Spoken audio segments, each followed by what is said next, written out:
All right. All right, thanks guys. I appreciate you coming. Hello to everyone on the stream.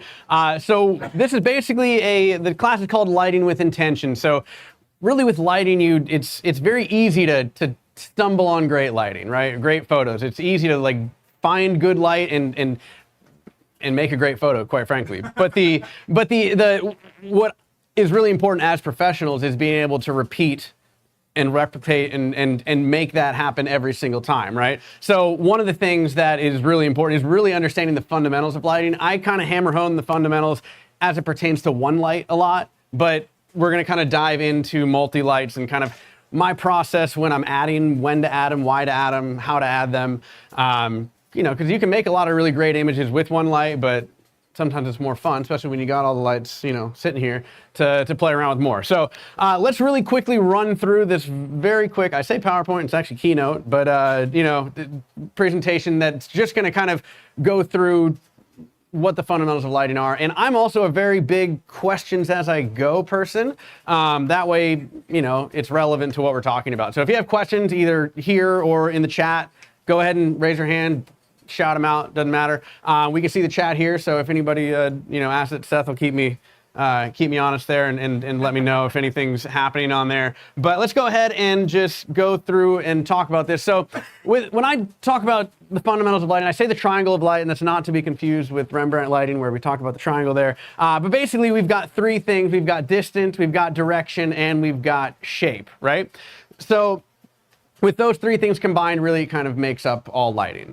So let's talk about distance first. This is really kind of a very important one when it comes to the size of your light source and how quickly the light's going to fall off, or how, you know, slow it's going to fall off. And I'll explain what fall off means here in a second. So who knows what this is?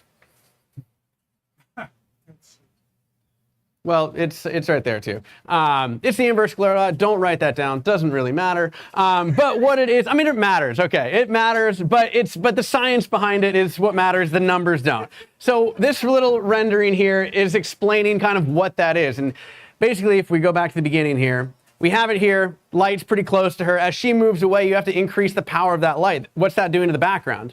It's making it brighter. As you move everything further away, light gets closer, turn the power down. So you can control the background, and that's what light fall off is. So you can really see it when it comes to your background. And we'll kind of explain that here. And the reason why I have this here is because I don't have a ton of space right here to show that, but we now have the ability to kind of see that here. So does anybody have any questions as far as that? We're gonna roll through this pretty quick. All right, so that's light fall off and how it pertains to really affecting your background. So why does size matter? It's going to change the size of your light source. So large light source, soft light, right? Small light source is hard light. So here's kind of an example. And you can kind of play with hard light and soft light in, you know, and it's going to affect the mood. And it's not like soft light is always better. I think it's really easy to make great light with soft light. You know, it's a little harder to control hard light, but that's what we're going to kind of talk about a little bit today. But really it's kind of about how you can affect mood. But something to consider too, right? Is just because a light source is big doesn't actually mean it's large. What's like one glaring example that's shining every day that is a great example of this, right? The sun is, what, 93 million miles away, right? It's big, but it's so far away that it actually is perceived or looks small to us. So that's called perceived size. You like that? All right, so basically the further your light source is from your subject, the smaller its perceived or relative size. So you might hear somebody say relative size, perceived size. There's probably another couple terms for it as well. But basically, the closer your light source is, the larger it's going to look. So here's kind of an example of that as well. So all of these look the same right here, but they're all different sized light sources at different distances. So how do you think that's going to affect, let's say, the background? Is that going to, is the background going to look all the same if, let's say, we're using a white background like this? Right, so as the lights get closer and smaller, the background's going to get darker because you have to turn the power down the closer it gets to you, right? So here's kind of an example. On the left, that's that far one. It's 5 foot octa, 80 feet. 3 foot octa 45 feet, 2 foot octa 28 feet. You get the idea. But you now have almost a white background to a dark background with the single light, right? Anybody have questions? We good? Cool. All right, so direction. We're moving on, guys. We're gonna get through this and then we're gonna start shooting, I swear. So, light patterns. So really, there's 5 major light patterns when it comes to portrait lighting. So you got flat light. That's gonna be basically anything on axis with the camera. So an on-camera flash, a ring light. You have a big umbrella behind me, it's wrapping around me, I'm shooting him, that's gonna be flat light.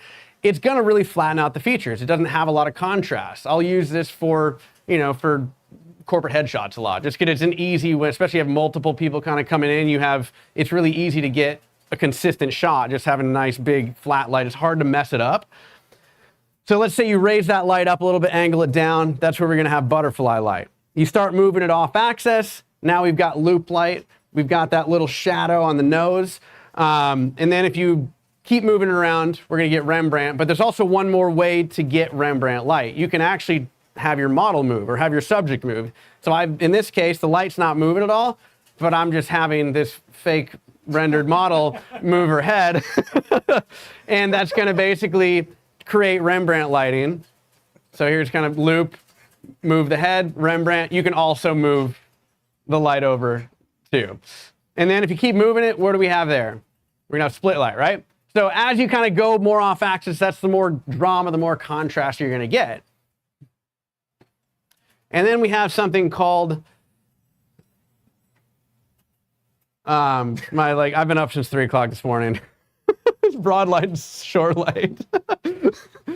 So that's gonna shape your face even more. So let's go back to this. So that's broad light. Well, that's broad light. And then you bring the light over, and now it's lighting the side of her face that is further away from the camera, and look to see how that shapes the face. So her face is gonna look a little wider there. As you bring it around, you're able to kind of shape the face. I don't go into a shoot being like, oh, I'm gonna shoot you broad light. Like, no one wants to know that, because then you're overly analyzing them, right? But it is something good to have in your back pocket as far as being able to control that light a little bit more.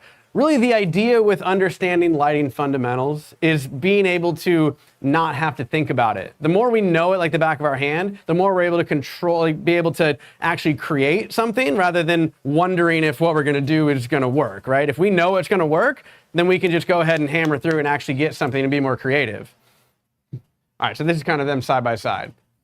So in this case, she didn't move at all. It's just the light moved from one side over to the other. Let me get this out of the way so you guys can actually see. Is that better? Cool. All right, sorry. All right, so broad light, short light. Again, you also can't have broad light or short light if your subject is completely square to camera. They have to be angled a little bit, because you have to have a broad side, which is going to be closer to the camera, and a short side, which is further away from the camera. All right, so we'll go through that later. We don't need to talk about that. I'll put that up at the end. So that's just a little QR code to get, and I just wanted to look at my face, man. It's I feel like you're gonna sell me some roofing in my 4-year-old daughter took that photo. Oh, so yeah. See. Okay. All right, so let's go ahead and start shooting. I'm about to break a rule already. What would you typically say this light modifier would be used for? So this is a 1x4 strip box. Typically, you would probably use this as a rim light, kicker, or hair light, right? I'm gonna use it as a key light, just to stir things up a little bit. But the point is, you can use anything, and honestly, it's really about just shaping your subject how you wanna shape it. So the nice thing about a strip light as a key light is it's a little more directional. It's not gonna throw light as far in either direction. So it's not gonna necessarily hit the background as much. So let's go ahead and, I metered it already, but I might have moved it. So we're gonna, you said I need to be at F8, right? To get all the ambient light? Black frame. Yeah. Is this your first time, Jeff? Come on. It's my first time here. Black frame this. Also, what camera? Yeah, we'll get there. Don't worry. All right, let's see how far we can push it. That's good, yeah. All right, we'll just start there. So what I'm doing here is I'm taking a photo, and those are not looking too great because it's a black frame for the most part. I'm sure it's not completely black, but it's black enough. So what I want to do is I want to get a black frame because I'm able to know that everything that I'm, like, all the light that's illuminating him is coming from the lights that I'm bringing in, and it's not, none of these video lights are affecting that, right? So if you take a shot, black frame, you know that all the light is something that you're creating. And obviously, if you're shooting outside and mixing ambient light with strobe, you don't want a black frame. But in this case, we want to have as much control as we want because we want to build everything from the ground up. So now let's go ahead and turn this on. And I am using, let's shout out to ProPhoto real quick. They're sponsoring this class. So we're using the all the B30s here, and we've got a B20 in the back if you want to take a look at that. So these are 500 watt battery powered. Anything that's B with ProPhoto is going to be battery. D is not battery, plugged into the wall. I don't know what the D stands for, but so basically we're running a special. Everybody who's here right now, 10% off B20, B30, and the D30. But basically I'm running all these. They do have a modeling light, so I can turn that on. Is that on? Yeah, there it is. Cool. Yeah. And hey, Eric, is all the way up 5600 Kelvin on the modeling light? There's no direct number. I mean, is roughly? Yes. Cool. All right, so I'm also going to be using the ProPhoto Control app on my phone, and the reason why I'm doing that is actually because when you are metering, this doesn't like pop the light, so I need to be able to control it somehow. My triggers on my camera, I don't want to take it off. And also when we're using multiple lights, I can trigger them individually on here instead of firing them all at once or having to turn them off. So it's just a nice little feature. I think it's a really underutilized app that ProPhoto gives you for free. So what we'll do is we'll just go ahead and, so I'm at 5.6.2. I'm at 5.6 on my camera, so I got to come down. I'm going to take this off so we can understand how this works real quick. So ProPhoto is really nice because it's in stops, right? So I metered this at 5.6.2. ProPhoto does everything in tenths of a stop. That 0.2 is 2 tenths, right? So if I want to go down to 5.6, I just go boom, boom, right there. One thing to kind of consider here, if 10 is full power, what do we think half power would be? You would think that, but because this is in stops, half power is 1 stop less, half power is actually 9. So once you kind of understand that, it actually makes a lot of sense. I like having the decimals versus the fractions. It's just that my brain works better that way. So what did I say it was? Well, let's just meter it again because I think it was 7.2. That's what I think it's going to be. All right, so 7.2, boom. All right, so meter it one more time. What I'm doing with the meter, I'm metering it, like for the key light, I meter it straight at the, and I'm also don't want to stand in front of the light. I'm gonna point this directly at the camera. That's how I do it. I'm sure there's varying opinions about that. All right, so we are now at, it's 4.0.9, which is basically 5. So let's go ahead and take this shot. I can already tell you where this is going to be. It's going to have a shadow on that side, and that's okay, but we'll work through it. So what I also want, what light pattern would this be? Technically, well, broad and short isn't technically a light pattern, but it is broad light, you're right, but I would call it split light, kind of. It's almost Rembrandt, but it's kind of, let's say we want it to be Rembrandt. Let's have you look straight at camera for me. So this will probably be Rembrandt or loop. So that's Rembrandt there. So we now have the light kind of where we want it, but let's say we want less shadow. How can we control, let's say we want to darken the background, right? If we want to darken the background, what do we have to do? Do I move the light further away?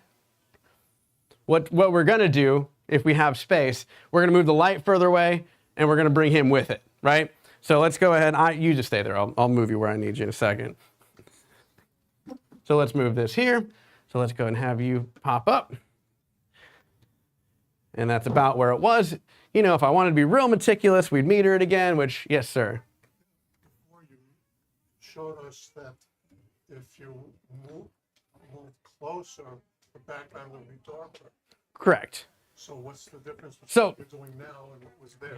So basically, what's your name? Eli. So Eli asked, I said when you move the light closer, it's going to make the background darker. Yes.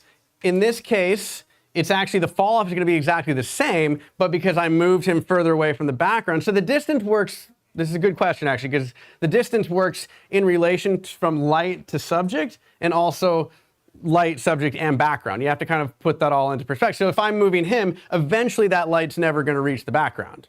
So Is that- in the first case, it wasn't just because you were changing the power because you were that close.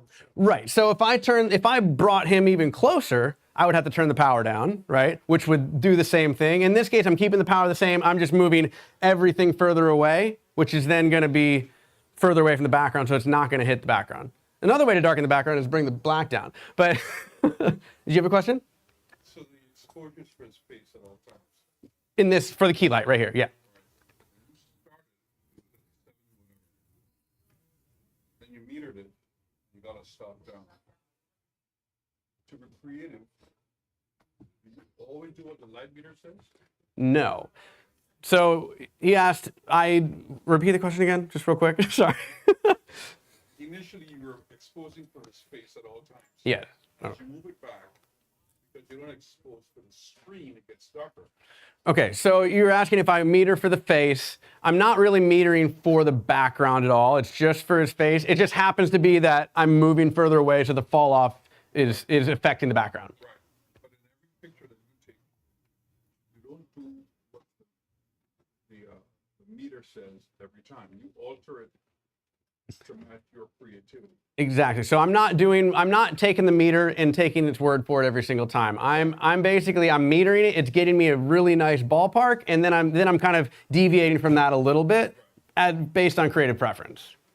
So if you look at your light meter, do you set it up with your aperture and shutter speed? Yes. So I set my light meter up. It basically has your time value, which is shutter speed. It has your aperture. It has, and then you have to set this one to flash. So yeah. So basically, you set all the parameters. It has to match the. If you're not matching it with your, which now that actually brings me. The question is, okay, I did change my ISO to match it. So so yeah. So you basically have to set it to whatever your camera's at. And there's a couple different ways you can kind of adjust it. You can either adjust the flash power, or let's say I metered it at 5.6 and it was saying it was at, let's say my camera's at f8, it metered at 5.6. I could also just bring my camera down to 5.6 and that would also get it to the right exposure. So, is that good? Yeah. Cool. You have to hold me accountable for repeating the question because I'm going to forget. Okay, so we didn't meter this again yet, but let's just go ahead and do it. I feel like I might have put them a little closer, so it might meter a little different.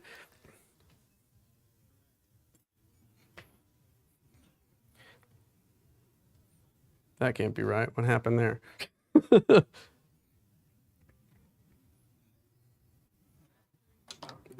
It says 0.79. Let's just see what happens. No, that's weird. Literally, it says 0.79. Oh, just further away to the light? No, but then it's still the correct exposure. But I'm liking how this looks already. So let's say we are tethering, so we could go here. We can start looking at skin tones and highlights and stuff like that. As long as nothing is blown out of crazy blown out. You basically can look at the histogram here. Where you hover over, you see this line here is kind of is basically that's where that exposure is. You can always pull away from that. I like how that looks. Also, I'm shooting in flash white balance. I do that pretty much all the time, always, but I shoot in studio a lot. And as long as you're shooting raw, you can kind of play around with it. But I am shooting flash white balance. Just don't shoot auto white balance, because then your camera might, especially with, I'll see people like, oh, my color and consistency on my lights. I was like, well, what's your white balance? And they're like, oh, auto. I was like, well, yeah, it's because it's auto and it doesn't know what it's doing. So you might get inconsistency, but it's not actually the light, it's just your camera. So when you're shooting with strobes, always flash white balance for me, just as long as it's consistent. Okay, so let's go ahead and feather this light away. So if I feather this light, who knows what I mean when I say feather? So I'm basically kind of skirting this away from him a little bit. It's still gonna hit him. I can see that it's still hitting him. As I feather that, if I just take this photo, right? This is kind of where I'm not gonna meter every single photo, right? So if I take this shot, it's gonna darken it a little bit, but that also darken the background just because of the light spread from the light. If I had this as a 4-foot octa 2x3 strip, I'd probably get more light on that background, but because I'm using this smaller strip, it's not hitting that side of the background. So I like how this is kind of starting. Let's go ahead and just start adding lights, shall we? Yes, what is the question? So the question online is, first of all, greetings from Nashville.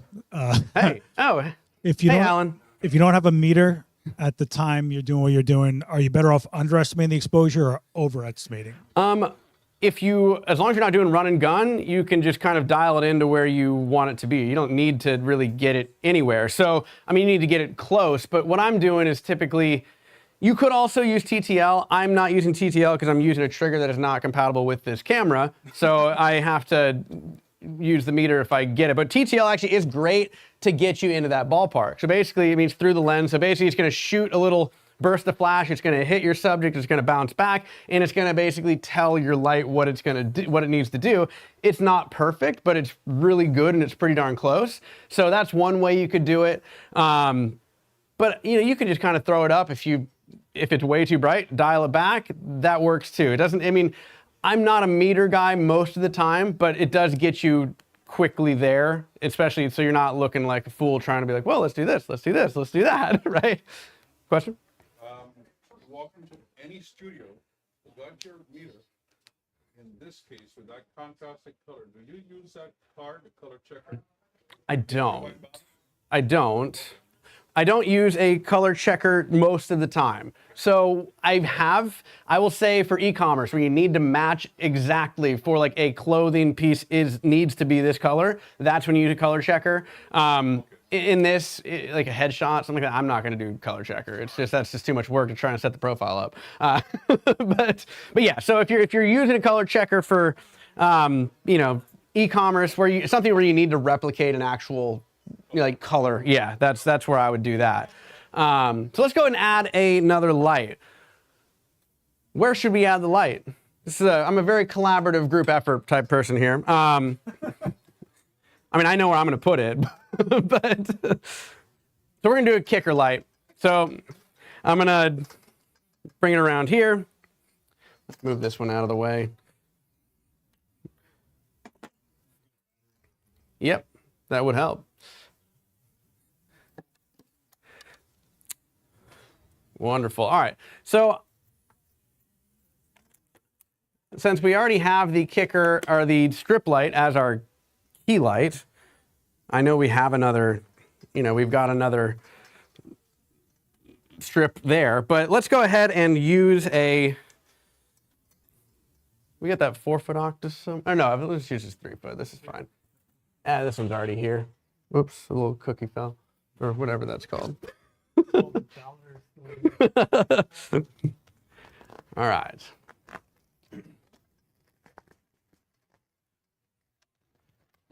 All right, so I'm going to set this light up. I'm going to turn it on. It says it's still plugged in, but it's not. All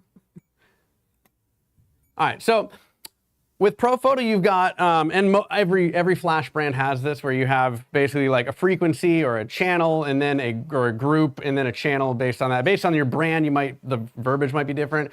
In this case, we've got basically channels and groups. So I'm on channel 13. Basically, for it all to work, you have to have your channels match your channel on your trigger, or else it's not gonna fire. So we're on channel 13 here. I also set my groups. I always have my key light A. My kicker usually is going to be B, and then if I add a background light, basically I'll do front to back A, B, C. That just helps me understand where they are. And that's just how my brain works. You can do it however you want, but this one's set to C. So I'm gonna set this one to B. All right.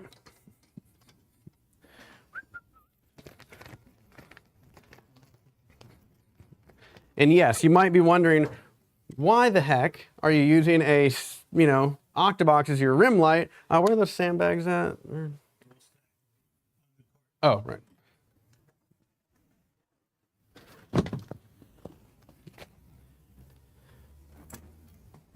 All right, so with this one, we definitely want to make sure we feather it away from the background for what I'm going to try and do. We could also not feather it away from the background. So actually, let's do that. This is a very me thing where I had an idea and now it's changing. So we're actually going to have it where it's kind of skirting on the background a little bit, because that's actually going to do two things. It's going to basically hit the background a little bit, and it's also going to hit him a little bit. So you can kind of light the background and control that with a light.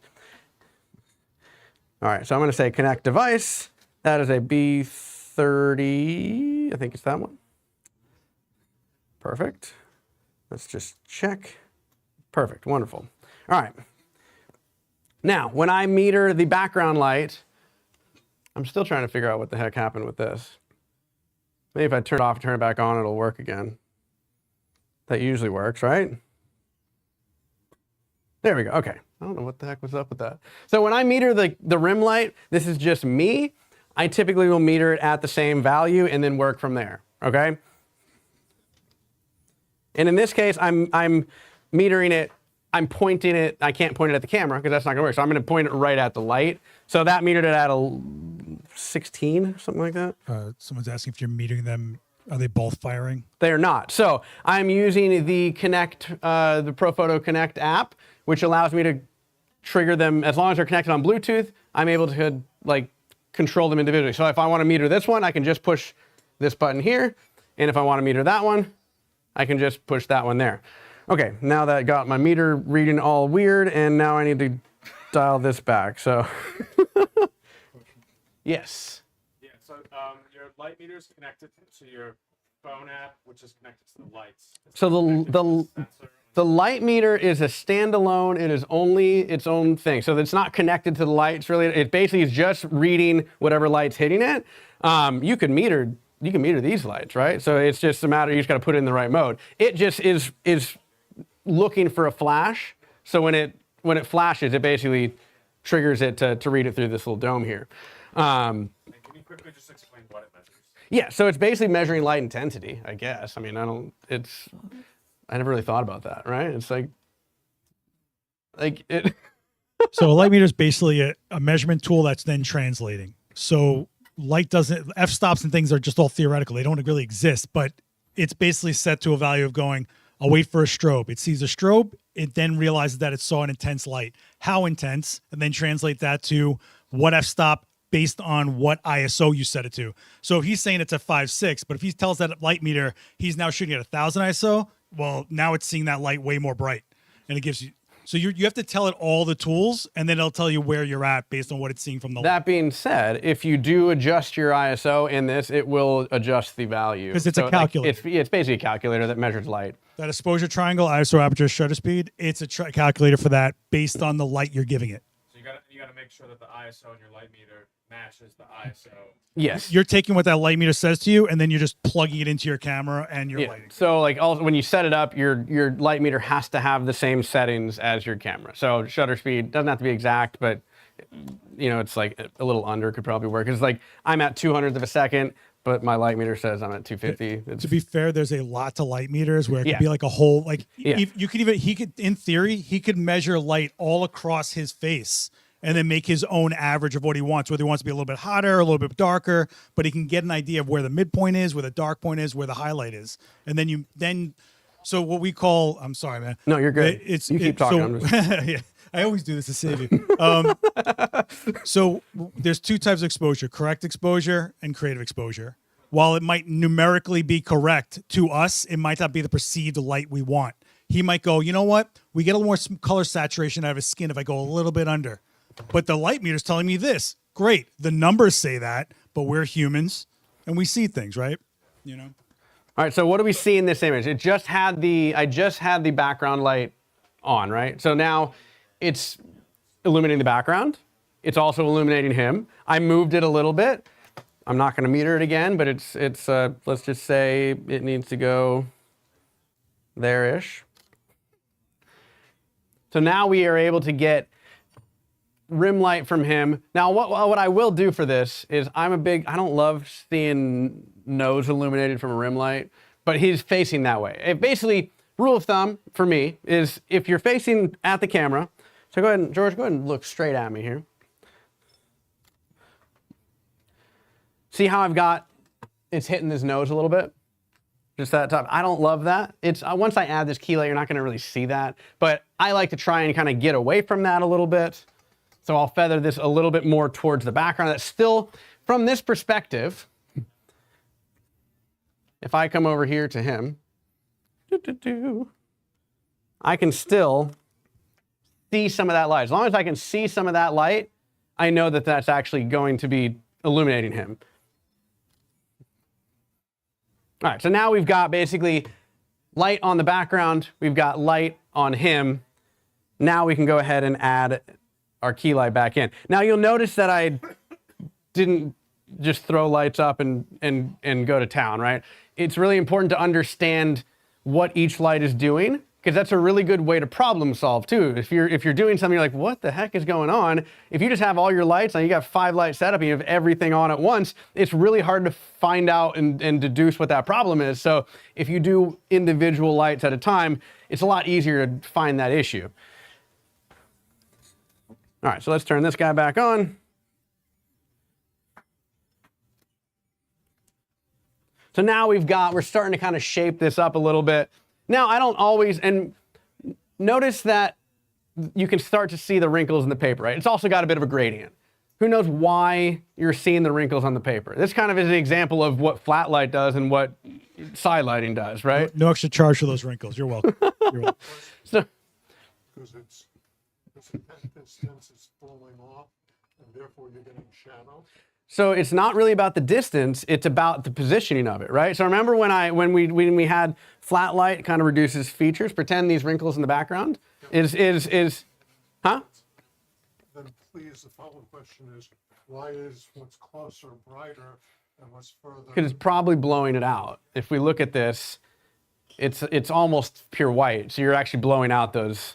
So if I increase the power, let's say by a stop on this, that's doubling the light power. It's going to add a lot more rim light, but it's also probably going to, it's starting to creep across. The more you increase that power, do another stop. It's starting to kind of, does that make sense? Oh, yeah. So this was the first one here. And as so each one of those has an extra stop of power on the background. And it's just kind of creeping across. And it's not that it's the distance necessarily, it's the power.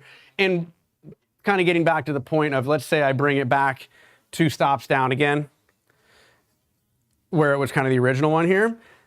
The reason why we have wrinkles at all and it's showing them is because it's skirting across the light. Think about if this was like a curtain, right? If you have shooting straight at a curtain that are all kind of wrinkled up, you're not going to see all the depth of it, right? You're shaping this, which we don't really want to do, but this is just kind of an example of like, you can control the background and a rim light with one person. So let's go ahead and flip this around, or one person, one light. I told you it's been a long day, right? All right, so now, in theory, we should be getting no light on that background from that key light, or from that rim light. But just to double check, let's go ahead and turn rim or key light off. I just want to make sure. So we're back to having a little bit of light on that. But what I'm going to do here, just instead of moving these around minutely, I'm just going to have you angle your head a little bit this way.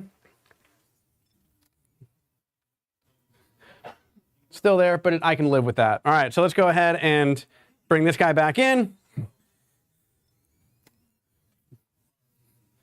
All right, so now all I did was feather that light away from the background, and we have a completely different image from, let's say, this one to this one.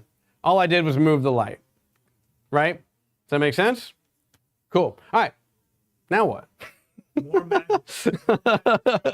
Okay, so let's go ahead and bring down the gray background just for fun here. So if you had a lot of space, you could basically turn a white background completely black, you know, by just moving further away and having your subject and your light, just so where the fall off isn't eventually going to reach there. Another easy way to kind of get there is just use a dark background. It's turned off. All right. So now we have that. And now this is an example of turning lights on and off to see where that's coming from. I don't know. I think that there's a little bit of exposure. You might not be able to see it on that screen. On mine, there's a little bit of exposure on the top left corner. I want to figure out where that's coming from. I'm guessing that's going to be coming from my key light. A little bit. I think that's okay, but I want to get rid of it. So how do we get rid of it? We can grid, yes, that's one way. So we can throw a grid on it. That's basically going to take the beam of light that goes here, and it's going to narrow it here, so it's not going to hit that background at all. But let's pretend we don't have a grid. I think we do, but let's just say we don't. So but if we stop it down, then he's underexposed, right? So what am I doing right now? I'm moving it a little bit closer. Let me know when I'm about to hit you. All right, so let's meter real quick. I'm only metering the front one.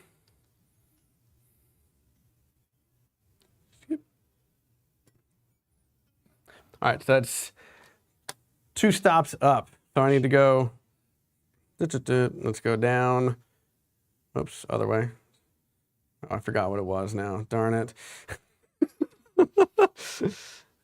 Doesn't really matter.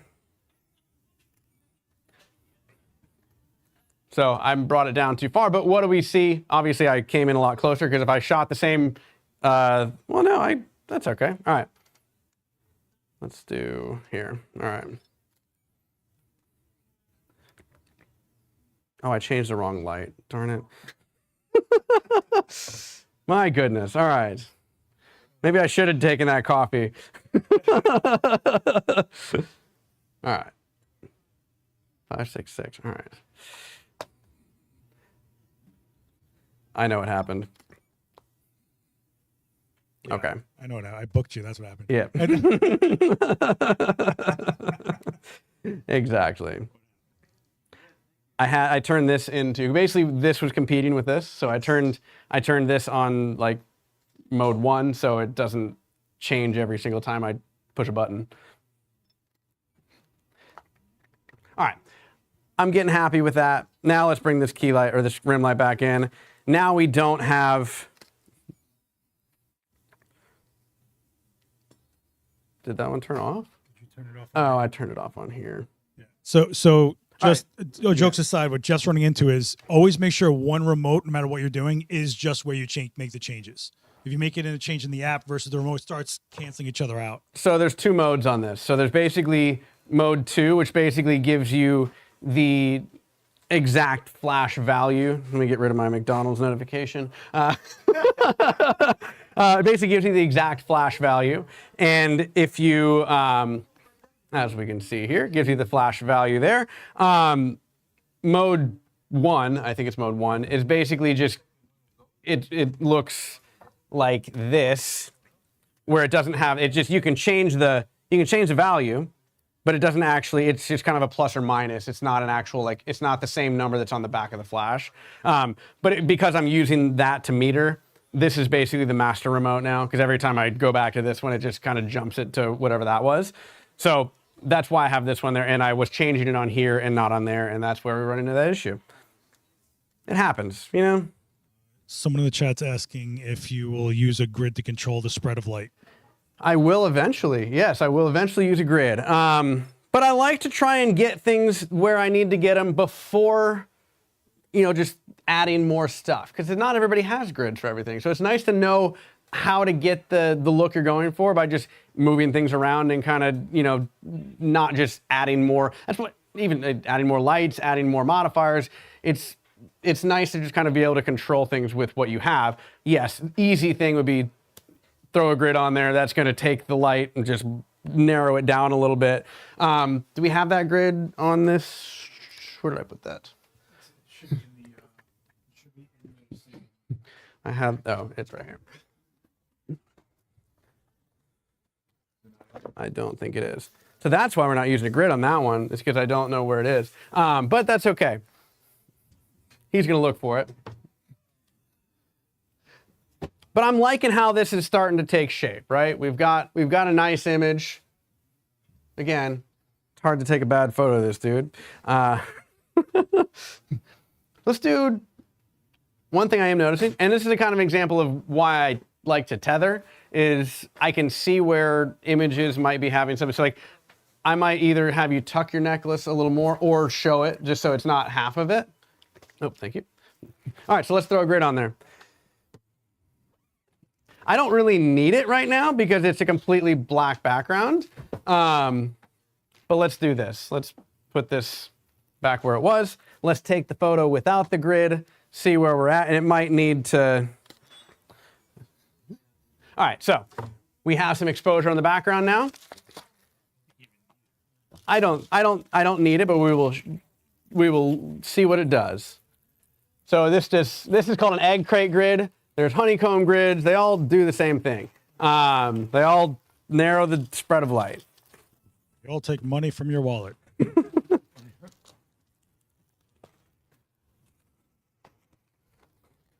All right. Sorry, Eric, this doesn't look as pretty as it would have had you done it. But it's still going to do the same thing, you know. So one thing we're going to notice a couple things. I'm not going to meter this. I'm just going to take the shot with the exact same exposure.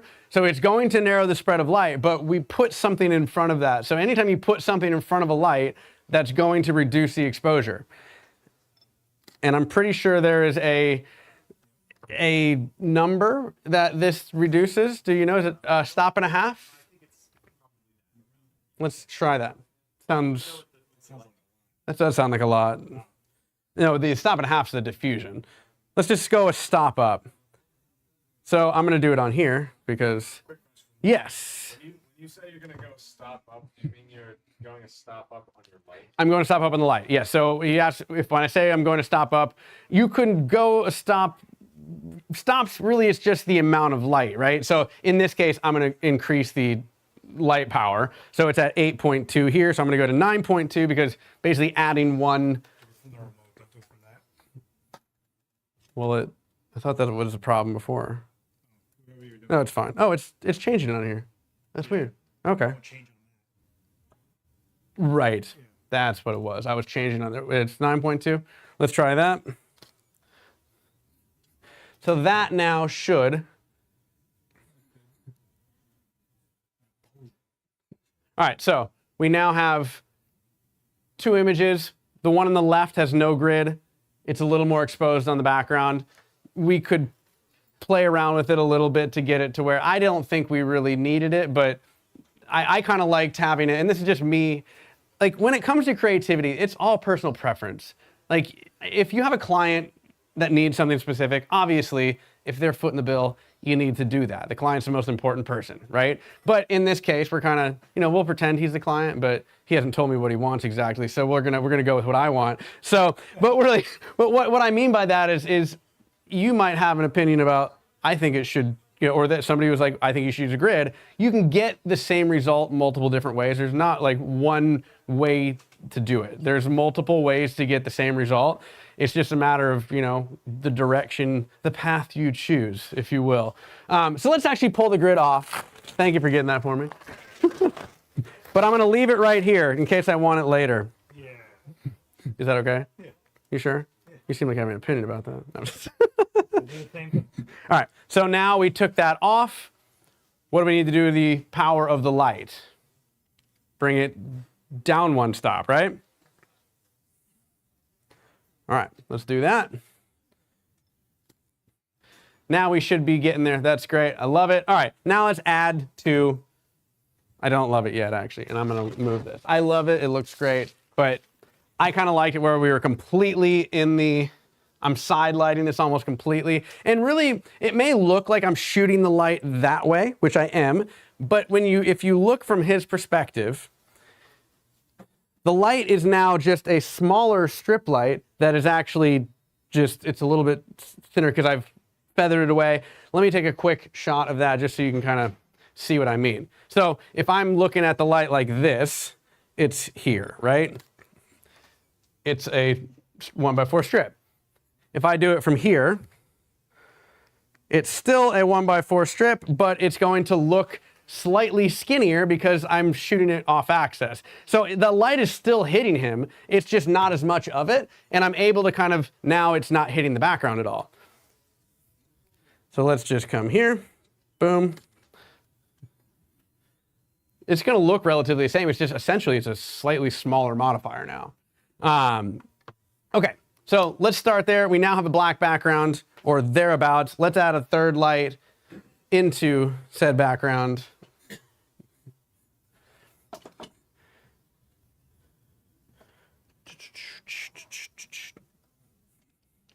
And you said no, they're over here, right? Oh. I'm going to though, because safety. Now it won't fall and hit anybody. You never know, you know?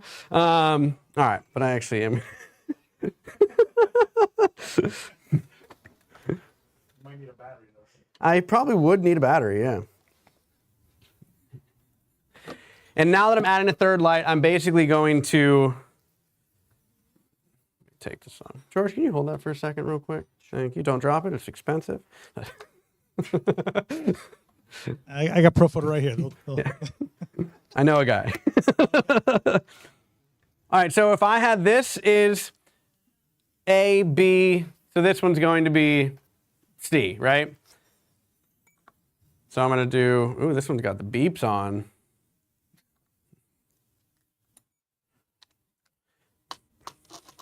All right. Do you have tape and can I gel this? Would that be okay?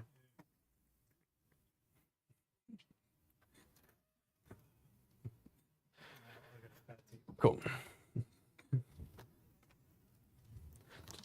All right, so I am going to gel this with just some Roscoe gel. Does this have all the fun colors in it? There's multiple different packs. I just want like a blue or blue-green or something like that. I think that would be. There's a teal. There's a marine. It's number. I think that'll look good. You like that? Is that all right? All right. Works. Now, I'm going to gel it straight on the head. One thing to consider is these lights run not very hot. And this one I'm not going to have the modeling light on. So just the flash alone for this one is not going to do anything. But if you have lights that run super hot, it will melt and burn into your bulb and ruin it. So just keep that in mind. And it doesn't have to look pretty. It just needs to do the job. So what I'm going to do is let's connect the device. This is now another B30. No, there it is. It's trying to find all of Eric's lights back there. Sweet. All right. Let's just make sure this one's going there. All right. So I want to turn off A and B. I just want to see what this background light's doing here. That's exactly what I want it to do. I want the power to be a lot higher. For this one, I'm not metering it. I'm just literally looking at it and how I think it needs to look. It's a little dark, so I'm going to brighten it up. I also kind of like having that little bit of like gradient. So let's go ahead and just take C. Let's just bring it up 2.5 stops on the light power. That's too much. See, this is it's feeling it out here, you know? All right, so we now have, that's pretty good. I'm gonna frame it up differently or get the boom arm out of the way. One of the two.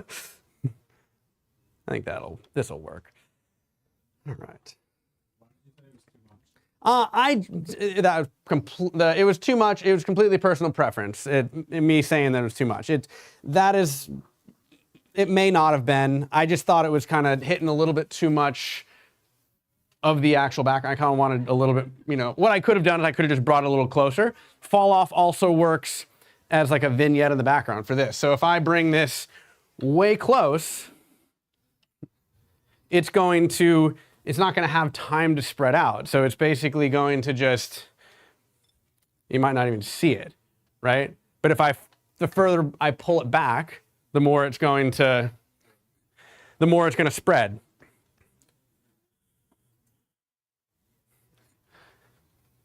And that's kind of just, again, personal preference, kind of feeling it out how you think it needs to look. I think that's pretty good. I feel like I made the boom arm worse. Might have a stand adapter to put on the ground. Put the light directly behind him, shooting forward. Like here. Yeah, so you get a halo effect. I could do that, yeah. For this one, I just put it down because I kind of want, bless you. I just kind of wanted it coming up, like more of a gradient across the board. You could do, like I've done where you shoot like a red gel and you bump the power like way up, and it basically almost turns it like, if you use it on white, there's a couple of issues with it, but it'll, what's it? We can put this in a base. Oh, that'll be great, yeah. So basically it'll like overpower the red, and it'll basically be like almost white to yellow to orange, or it'll be like a kind of gradient burst. It's kind of a cool look. 1 second. And then, but problem with that, if you do it on a white, all that light that you're kicking into it, that just turns it into a giant red softbox, basically, and it's just gonna have a big old halo effect kicking back. You have a question? Yeah, I was about to say, so is there a reason specifically using the gel light for the gray background? Like, because it I'm getting there, yes. But so he asked if there is a reason why I'm using the gray background.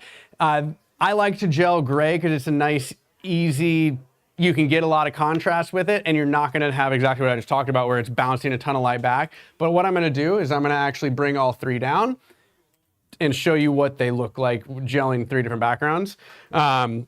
The white is great if you have a lot of space and you can pull your model away and you don't get that kind of halo effect, like not the halo effect you were talking about, but basically the kickback where it's gonna wrap around and create a colored rim light, because we don't really want that. I mean, you might, I don't in this case. So let's go ahead and kick lights back on here.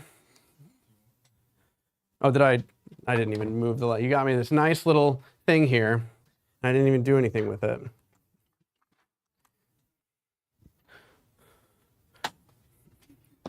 Put that there. So the only reason I have this is because I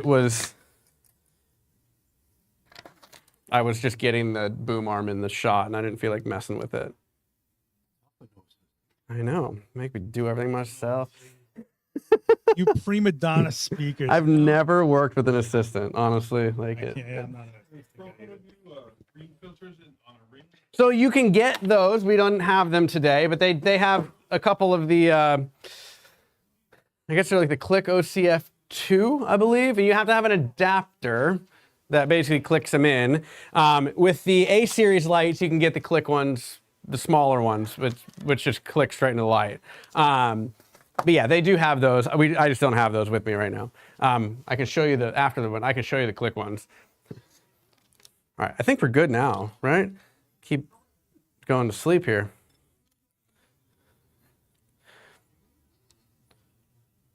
On.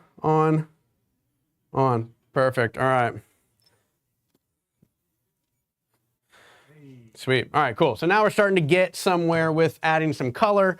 And I mean, I could end there and be happy with it. I'm gonna bring this is just me looking at it. I'm gonna bring the key light up on the power up a little bit, probably half a stop.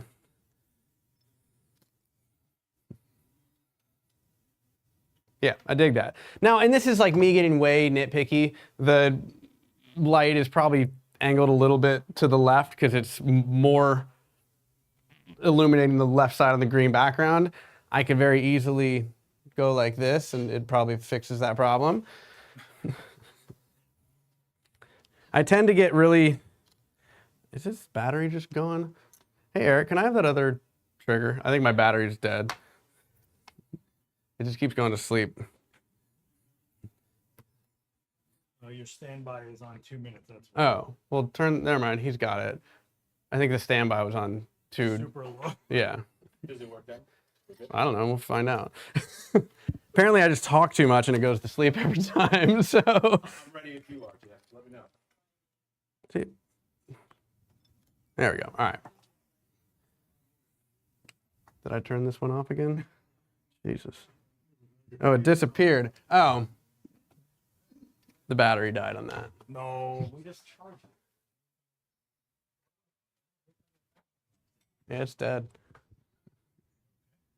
I was running the modeling light the whole time though, too.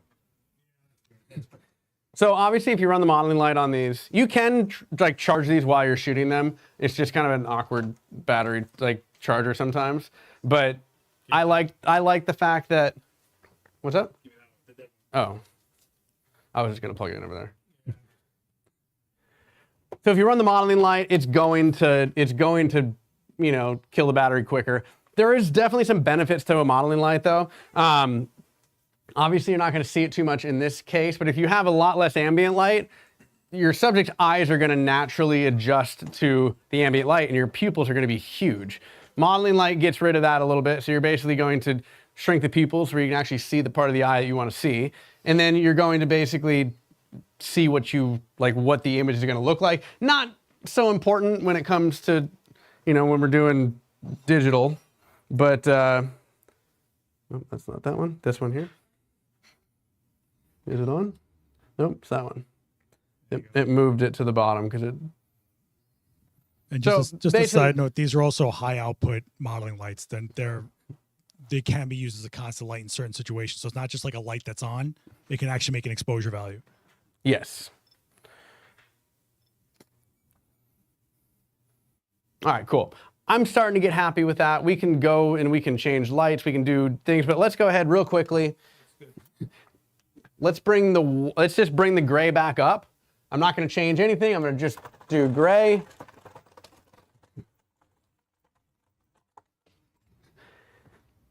So this is going to do a couple things. It's probably going to be like a much more, it still gets nice saturation, but it's probably a little desaturated compared to the other one because I guess we'd have to see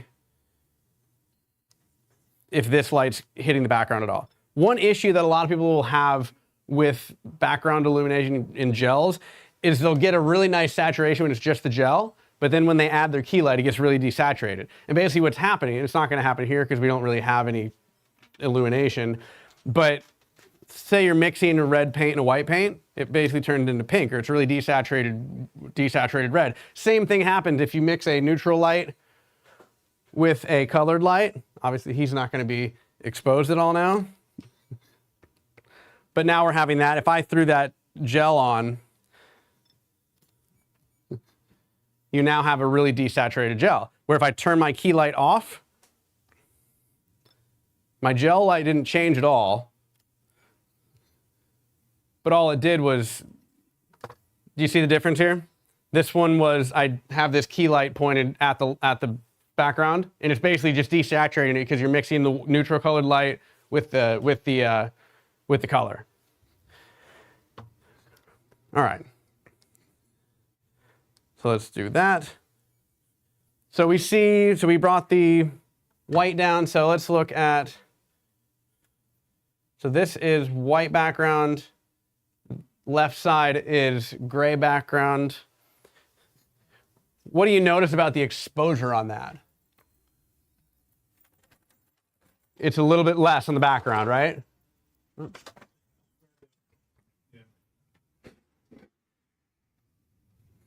And the reason for that is your black, people will say it absorbs light. It just doesn't reflect light as much as white does. It doesn't really suck any light up, but you're not gonna have as much reflection, which is what we see. Same thing with this. If I bring that black background down, you're probably not gonna see the gel at all. Well, let me bring it down a little more so you don't see the little corner there. But the reason is because not as much of that light's reflecting, because I didn't change the flash power at all on the background light. So if I want to change if I want that to be exposed, I can just increase the power of that background light like a ton. Did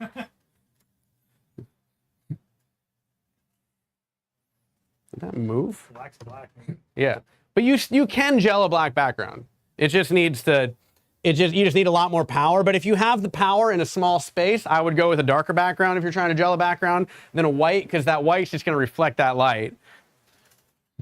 So that's all the way at 10. I mean, I can just raise it up a little bit too. There we go. But you can see it does. You can do it. If I had. Oh, I'm up at. I was up at F16 for some reason. That explains why everything was. Yeah, I was like, what in the world? This is going to be now so overexposed. So the reason why this was, somewhere along the line, I got a little trigger happy on my little thing here, my aperture wheel, and I went up to F16 where I was at F5.6, right? This happens, you know? It's okay. But now what we can do is we can just... Pardon? Should it be overexposed if it's an F16 rather than F6? Because I had metered it at the other value. So let's just meter it again. I like where the background light's at now. All right, boom.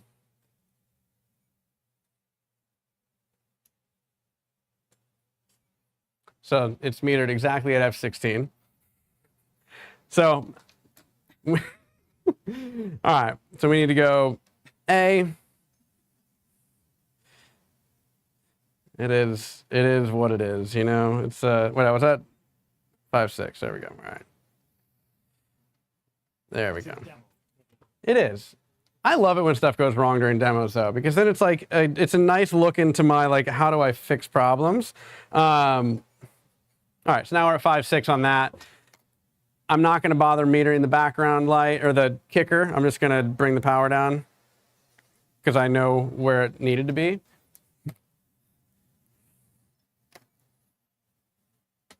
All right, so you can see the black background. You can still get a really nice saturation. Now it's probably a little much. Let's just bring that down. I'm liking that. That's kind of where I would want it to live, right? That's why every time I put it down, yeah, it's already That's how off. demos go. You talk a lot, you forget what your hands are doing, and next thing you know, like everything's going Yes. sideways. All right, let's use this guy. Dun, dun, dun. Anybody have questions? I feel like it was supposed to go till 6, and now I'm just like, I will go forever. That's the problem. Called value. So this is called the small spot. It's basically an optical snoot or a gobo projector. Essentially, you can kind of shape light with this, and you can focus the beam of light. I feel bad because you like didn't change any clothes you brought. Do you want to throw something else on real quick? Sure. All right, cool. While I do this,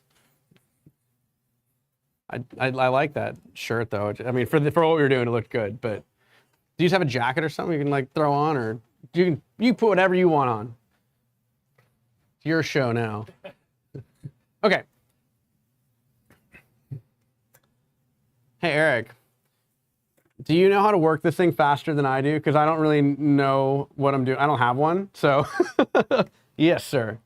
Yeah, so in the setup that you had before, how might your like workflow change if the subject is wearing like a white shirt, or perhaps if they have dark skin or very dark skin? So same thing. Oh, so basically he's asking how my workflow would change if it was lighter outfit, darker complected skin, or just different colored skin. I will always meter it to how the camera thinks it is, and then I will look on my computer and look from there. You know, darker complected skin, I'm not trying to kick my light power up because I don't want it to look like their skin is a different complexion than it really is. Like, I've heard some people be like, oh, like, raise it up a third of a stop or something like that. I was like, I mean, but you don't really want it. I don't want to do that. I want it to be as it looks, and the light's going to be the same. It's not like the sun is overpowering somebody because like they have different color skin, right? So I'll do that the same. When it comes to outfits, I'm just looking for blown out exposure. So if he comes in and he's wearing a, you know, if he's wearing this now, it's going to probably, it's not, let's just try it. You know what? Let's just, thanks, Eric. I'm gonna take this off now.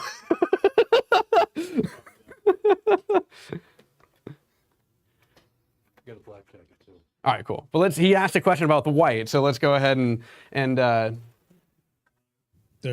guess they're asking what lens and camera you're using. oh, my camera, I'm shooting with a Lumix S1R2.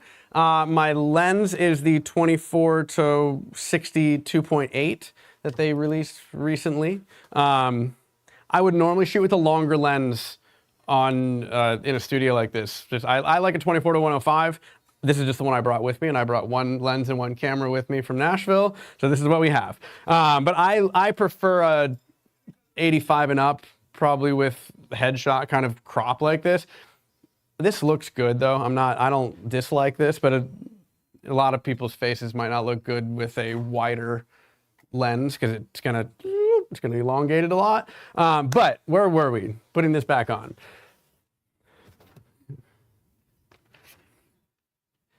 I guess to answer your question though, it doesn't really change at all. The way I go about things. I'm not looking at, oh, they're wearing this clothing, I need to change what I'm doing. If it's like blaringly obvious where it's like the jacket is completely overexposed, then I might like start to alter things a lot, or you can kind of flag it or something like that. I don't think it's going to be much of an issue. It might be, yeah, because that shouldn't go to sleep that quickly, and it only does with this camera actually. So, but yeah, so it's not compared to like this one compared to this one. I would almost say that the black shirt is underexposed because those shadows are pretty much completely crunched there. I mean, they're not completely. You can still retain some detail from them, but I didn't really go into like, oh, this clothing, I need to change something. Yes, sir. Turn the strip box 90 degrees. How does it affect the white shirt now? Let's find out, shall we?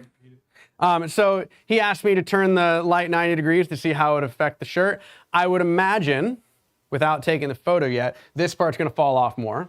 But it kind of flattens out like it's wrapping around his face more, right? So if I go, let's just do 2 shots really quickly. I'm gonna keep this one here and keep the same exact pose real quick.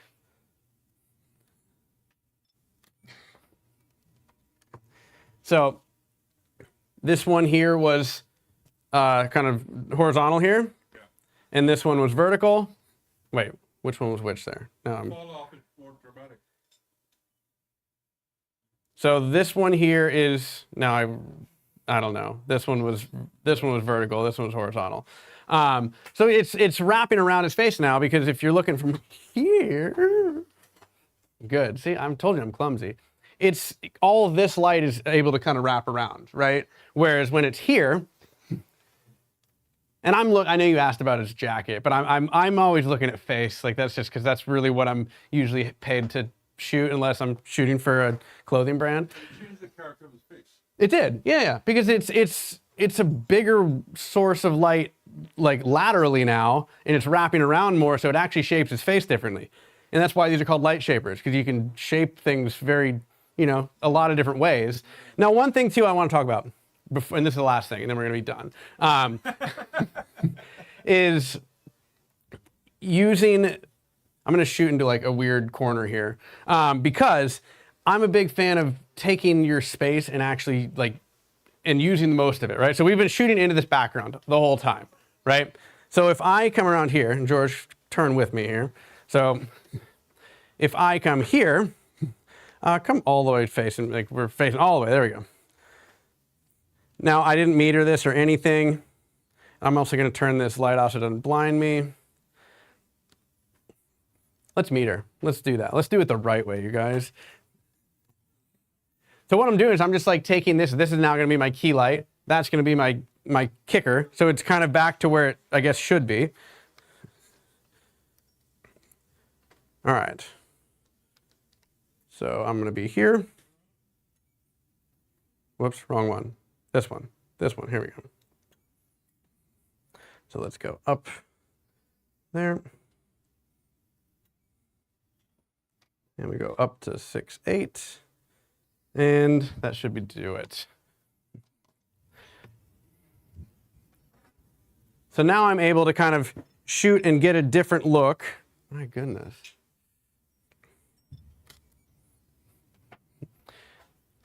So we basically just kind of like turned things around. It would look a lot cooler if it didn't fall to darkness back here and we were like using the, the store in the background, which I'm going to do now. And then we're done because we're running out of time here. So let's do this. Boom. Let's pretend we had this here and we did everything backwards. I didn't want to block you guys' view the whole time. That's more than I already did, I mean. All right. So now, George, what I'm going to have you do is face these lovely people over here. Nope, sorry, I meant face me. You were right.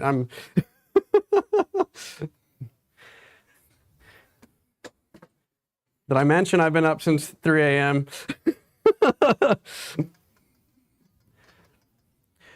Okay.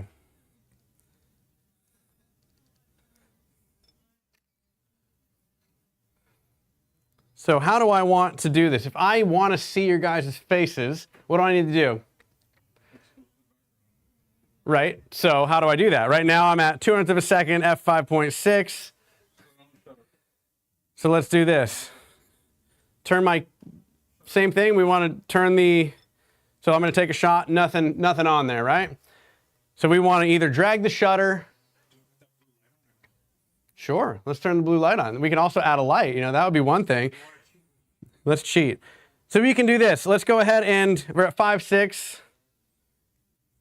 Let's go down to 2.8. What's that going to do? That's going to let more light, open the aperture up. It's going to let more light in. And now we need to just like hike the ISO to oblivion, pretty much. Let's go to 800. That's looking better. All right, so that's like a good looking background. Obviously, we're seeing some lights from him, but we can flag that if we wanted to. But let's go ahead and turn these on. So now when I meter, I'm at ISO 800. Oh, that one, can we? Yeah. So if I meter this now, I need to turn my ISO up to 800, or else it's not going to meter properly, right? Because I changed it on my camera, now I got to change it on the meter. Wait, this is going to be this one here. So that metered at like f22, which is like, obviously we increased the aperture. I could just very easily, what was my thing at now? What's 100 to 800? How many stops is that? 4? 4? 3? All right, so we could also just go 3 stops down on this. That's another thing. If you know you went from like 100 to 800, that's 3 stops. You can just increase the power or decrease the power by 3 stops. It's all math. Like that's the thing with photography. It's like a crazy mixture of like math, science, and art, right? And they all kind of work together. And you can get places a lot with just knowing the art side of it, but understanding like, oh, I can get from here to here a lot quicker by just doing one thing. So the reason why I'm taking so long is because when I turn this light back on, it moved it to a different spot. So let's go 3.3, so it's at 6.3. And same thing here. Go down to 2.1. Shouldn't, no, maybe.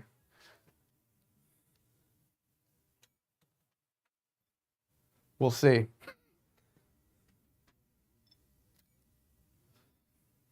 You're right, it did. So I need to go down 3 stops here. All right, so what happened here was again, this is the master remote here, right? So I basically like changed it on my phone because, you know, it's on my phone. It's easy to do. But when I went back to this basically overrode those settings and now it like went back to what we had. So let's do that. Let's do here. Is that like at point? Yeah. There we go. There we go. See, we're getting somewhere. It's a lot easier for me to do stuff when I'm not like trying to talk too. Let's bring a fill card in real quick just to get some. Let's do this here. The reason why I'm doing this is just to get rid of some of the shadows there. No, I don't mind it. It's fine. Or just kill it, either one, you know. You do you. All right, chin down a little bit for me. And with reflectors like this, the closer I bring it, the more it's going to do. So if I bring this like way in, not my camera, I don't want to bring the camera way in. It's going to increase and decrease the basically the amount of light that's getting reflected. Anyway, I kind of went off and rambled on and on and on. Does anybody have any questions? You don't have to, it's fine. But if you do, I'm here. I do too, honestly. It's you know, you're gonna have more personal preference again. You know, I think I love the ability to take something and like build something from nothing in a blank space. Like basically take a blank box. I love that. I think it looks great. You know, so it's kind of I think it works better with the white jacket. And that's kind of where that maybe sometimes what somebody's wearing might factor into how I'm going to shoot something is, oh, like this outfit doesn't look good. Like it's a really patterned outfit with a really patterned wall. It's probably going to conflict a bit. Like that's where that might factor in as far as, you know, I think like the lighter background with the lighter jacket, that looks good. Aesthetically, it's kind of, you know, personal preference. But yeah, I do like this. I'm curious if we shot that with the black, if it would look as good. Just, do you still have that on? Sorry, again, I'll go all day here. Go and just take the shirt off. I just want to see what this looks like with just the black background. And because it's black, I want to make it a little more contrasting. I'm not going to use the fill card.